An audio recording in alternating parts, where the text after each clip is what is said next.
stream.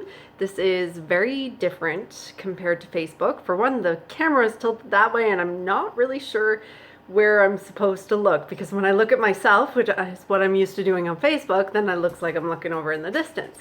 So I guess I'm supposed to look over there, but then I can't see what it looks like. So it's super, super fun. Today is my first live stream. I spent the entire morning trying to get YouTube to function properly. I realized that I definitely wanted to do it on my phone and not on my computer, because my computer's webcam really does suck. And I do need to get a new one. I just have been putting it off for quite a while. So I wanted to do it on my phone, but then I couldn't log into my YouTube account on my phone. And I reset my password, then I got locked out of my YouTube account. And it was just this whole conundrum this morning. I was getting quite frustrated. I'm like, why am I not sticking to Facebook? But I wanted to give it a try. Also had a really lovely pregnancy day after having quite a few really good days, being able to eat nice, healthy, whole food, and I was eating meat and feeling really great. And then today my stomach decided to go back to, I don't want any food and I'm totally nauseous. So it was a lovely pregnancy day that way. I'm feeling better. I was able to get in some food. So that is really good. Let's hope it stays in the entire live stream. So today I want to talk about the thyroid, how to heal the thyroid naturally. We're going to go over both hyper and hypothyroid. We're going to talk about the importance of getting a full thyroid panel, not just a couple numbers. You need the entire panel. And then we're going to talk about how to heal both hyper and hypothyroid. So I'd like to keep it nice and to the point, really brief, and get in all the key points and keep it really easy to understand. So my name is Sandy. I'm a functional diagnostic nutrition practitioner and whole body healing coach. I have a little bit of a different approach than a lot of practitioners. I like to work on rebuilding the body first, addressing deficiencies, addressing imbalances, and then going after the root causes. That's gut work, working on killing pathogens like parasites, protozoa, bacteria, fungus, and going after heavy metals and toxins after getting the body a lot healthier. So I am not a doctor. Anything you hear today is for educational purposes only. Please talk to your doctor before making any changes to your supplements, your medications, your diet, your lifestyle. Talk to your doctor first.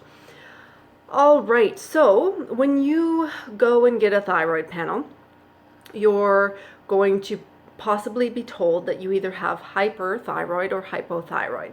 Now, what that means if you have hyperthyroid is that your thyroid is producing too much thyroid hormones. Your body's producing too much thyroid hormones and it's not balanced. It can cause a lot of symptoms like irritability, anxiety, racing heart. You might get a lot of diarrhea, hair loss, weight loss, trouble gaining weight. You might feel really hyper with a lot of energy, and you might have an irregular heart rate. Now, if your body is not producing enough thyroid hormones, then you would be labeled hypothyroid, and symptoms of that include fatigue, weakness, low sex drive, weight gain, trouble losing weight, depression, and hair loss again. And you might feel cold a lot, like your entire body feels cold. You get cold easily. You have cold hands and feet. Now, the problem with going off of your symptoms is these symptoms, one, you could be hypothyroid and have hyperthyroid symptoms, or vice versa. I've seen people who have hyperthyroid, but they do have trouble losing weight. Now, it's really important to not go by these symptoms for that reason. And not to mention, you could be having these symptoms thinking it's something to do with your thyroid, and it's not. It has to do with your adrenals or your neurotransmitters. I had a lot of these symptoms and my thyroid was functioning pretty decent. It wasn't in the optimal range, but it definitely wasn't to a below normal range disease diagnosis category. So that's why we really need to get the full thyroid panel so that we can see a full picture of what's going on. Now, what I'm going to do is I'm going to turn my camera and I'm going to show you a full thyroid panel. So just bear with me while I pull that up. So we're going to look at the full thyroid panel and the differences between normal and optimal ranges. So this is a really complete thyroid panel. It has TSH, so we're looking over here, TSH, total T4, free T4, total T3, free T3, reverse T3. You have your TPO, your TBG, your TSI, and your TR antibody. Now, most of the time, when you go to a regular modern medicine doctor, you're just going to get this one test. You're just going to get TSH. And if you're in this normal range, they're going to say, your thyroid is fine. But if you can see the optimal range, which is our functional range where the healthy population is sitting at, is a little bit different than the normal range. Now, ideally, we'd like our TSH to be sitting right around 1.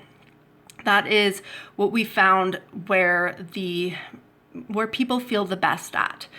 Now, your normal thyroid range could come back at 3.5, and you may be having a lot of hypothyroid symptoms, but your doctor is most likely not going to do anything about it. So you really want to get all of these numbers. If you find that, say you go to your doctor and your TSH is really high, it's very common for your doctor to give you levothyroxine, which is an artificial T4 only drug. So it's not a real hormone to your body. It's made in a lab. And what happens though is that will bring this TSH level down nicely, and you might get into this optimal range. But what we've seen is that most people don't convert the artificial T4, that levothyroxine drug, into free T3, which is why it's really important to see this whole panel, because you can have a decent TSH and have a really low free T3 level. Now, we'd like to see this. We find that most people function better around 4. So if you're sitting really close to 2, you're not going to feel optimal. Now, these normal ranges are based on an unhealthy population. If you go outside, take a look around, go for a walk, you're going to see that the majority of the population is not very healthy. And you don't really want to be going off of their normal ranges. You want to be going off of the optimal ranges that functional medicine has put together over the past number of years on a healthy population. So that's why you really want to go by these levels. Now, these ones are for the United States. The rest of the world normally has a little bit different values. So if you're in Canada or Europe, you're going to be looking more so at these values. And if you find that your other values are a little different, you're going to need to do the calculation or get somebody to help you out to do the calculation to put them into the optimal range. Now, one thing besides the TSH and the free T3 that is super, super important to get, and which is missed all the time, is this reverse T3. A lot of doctors don't even know what it is. They don't know how to order it. It is incredibly, incredibly important, because if your reverse T3 is above 15, that means your body is inactivating your thyroid hormone. And if you try to take something like natural desiccated thyroid, you're going to end up driving this number up higher. This is not something that we want to do. So there are a couple options which we're going to talk about in a bit, but you definitely need to get this reverse T3 number. Now, these two antibodies here, your TPO and your TBG, are also incredibly important. Those are technically your Hashimoto's antibodies. Now, this is the optimal range that we go off of, that we want it to be under. You can see that the normal range is a little bit higher. Now, if people are running this and they're seeing that their antibodies are going up, you can prevent thyroid disease way before it starts to show a lot of symptoms. And that's the importance of getting all of these tests, even preventatively. Now, you're not going to most likely be able to get your doctor or even a functional doctor to order your TSI or your TR antibody unless you're having really high free T3 levels. So you might be able to convince them to do it, but most of the time we go from TSH to TBG as a full panel. And if we see any problems, then we would run those other 2 antibodies. All right, I'm going to turn the camera again. No, I'm not. I'm going to hit the button twice.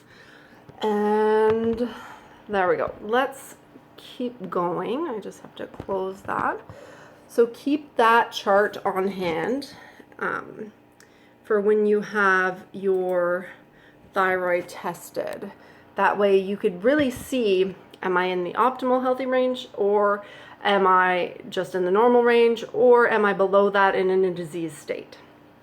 Now, if you are hyperthyroid, so you're producing too much thyroid hormone, it's really important to see a practitioner, because there is a rare risk of something called the thyroid storm, where your body produces a huge amount of thyroid hormones and you can end up having really high fevers, high blood pressure, high heart rate. It is life-threatening, and you can also have seizures. So make sure, if you are severely hyperthyroid, you're working with a practitioner.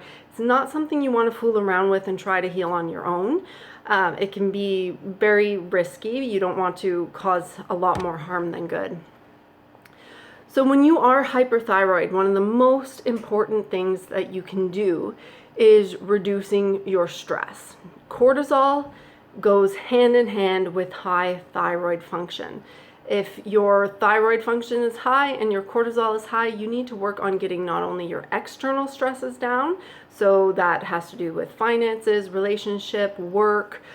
Maybe you're just taking on way too much more than you can handle. You're always go, go, go. You need to take time to relax, reduce the stress, reduce your environmental stresses, the toxins that are in your air, toxins in your water and your food. So bring all of those levels down. And then you want to go after the internal stresses. So the parasites, protozoa, bacteria. I have a lot of other videos on those topics, so check those out. You got to get that cortisol down. So the one thing you do want to do if you have any thyroid issues is you want to get a Dutch test. So that's a dried urine test for comprehensive hormones.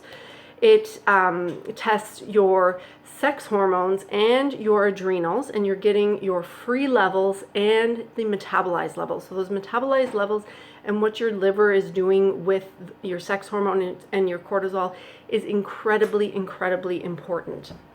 So get that Dutch test. You don't just want to focus on your thyroid. You need to focus on the body as a whole. Your liver, your neurotransmitters, your mitochondria, your adrenals, your sex hormones, and the thyroid, they all work together. There's feedback systems, and you can't just isolate one system and expect to have really good results. Now, there are a lot of drugs for hyperthyroidism. They're quite heavy hitters. You might be looking at radioactive iodine, anti-thyroid medications. That is something you really have to decide to do. Personally, if you catch it really early, or you really want to go the natural route, it's definitely doable, but you do have to look at the whole body approach and not just focus on the thyroid. Some supplements that you can use to help bring down the thyroid hormones are carnitine, lemon balm, and you want to get on some immune modulators if you are having any of those thyroid antibodies present.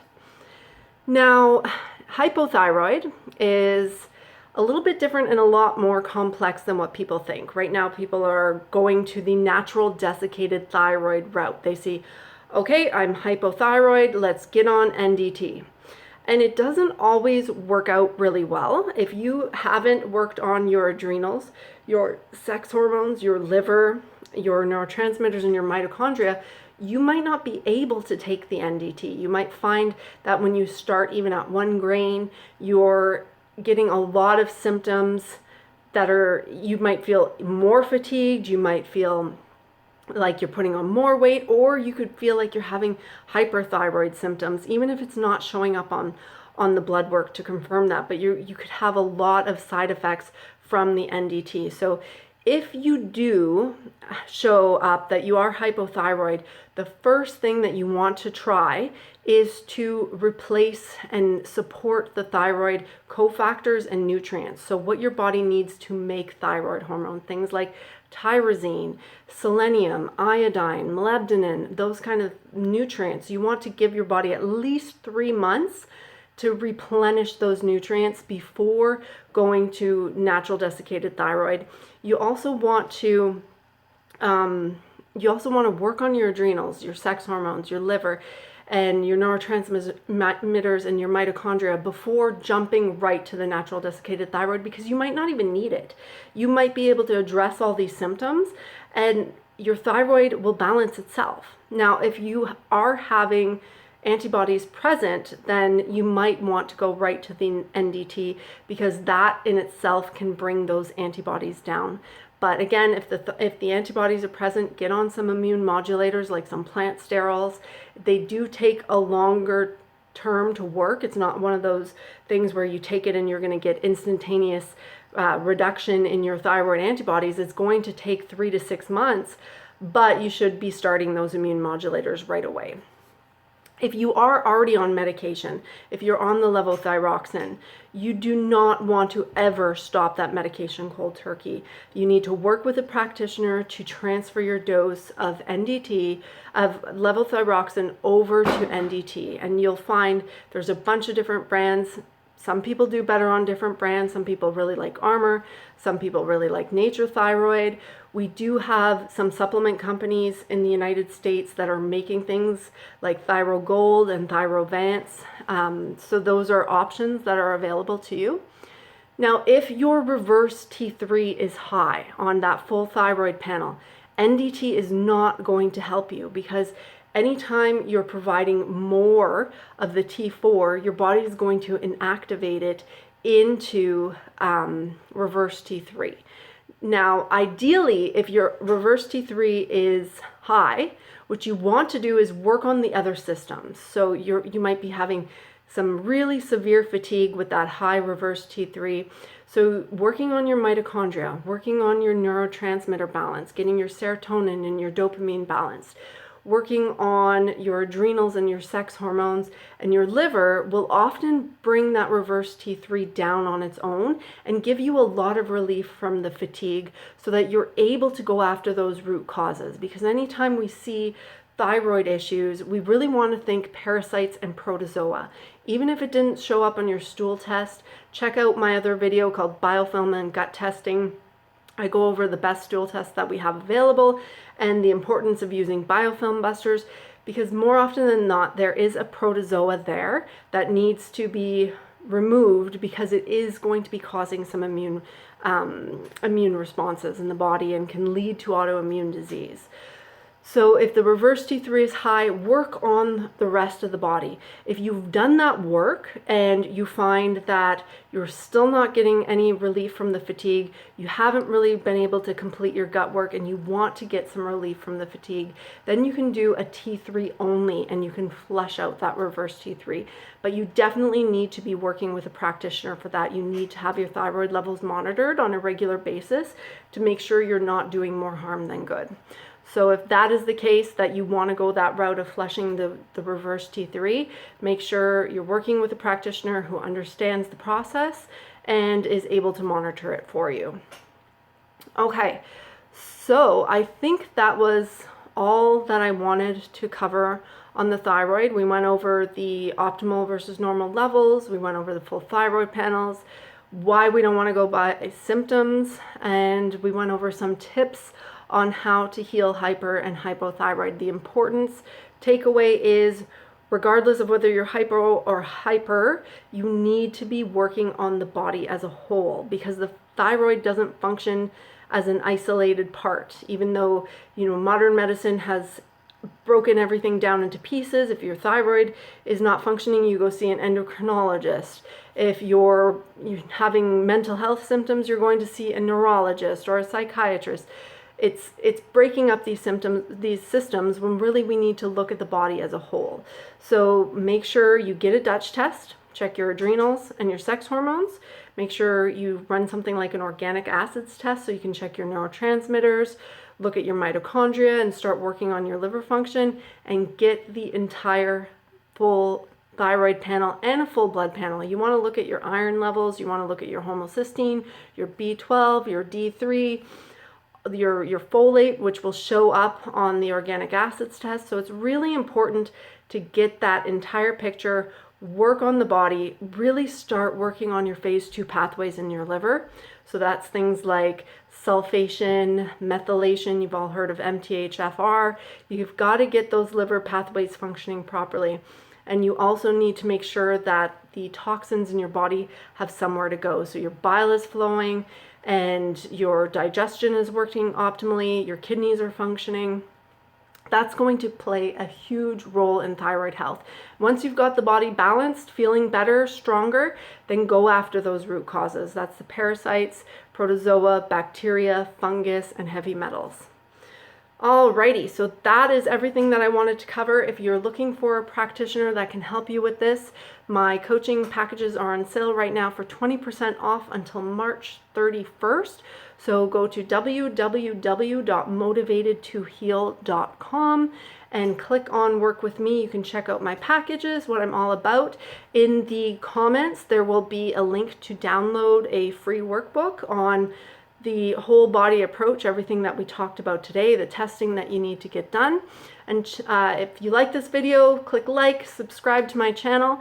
I really should have started out on YouTube a long time ago. For some reason, I stuck to my website and Facebook, and I only have went to YouTube in the past couple weeks. So it is an exciting new endeavor, and I'm really looking forward to doing some more of these live streams.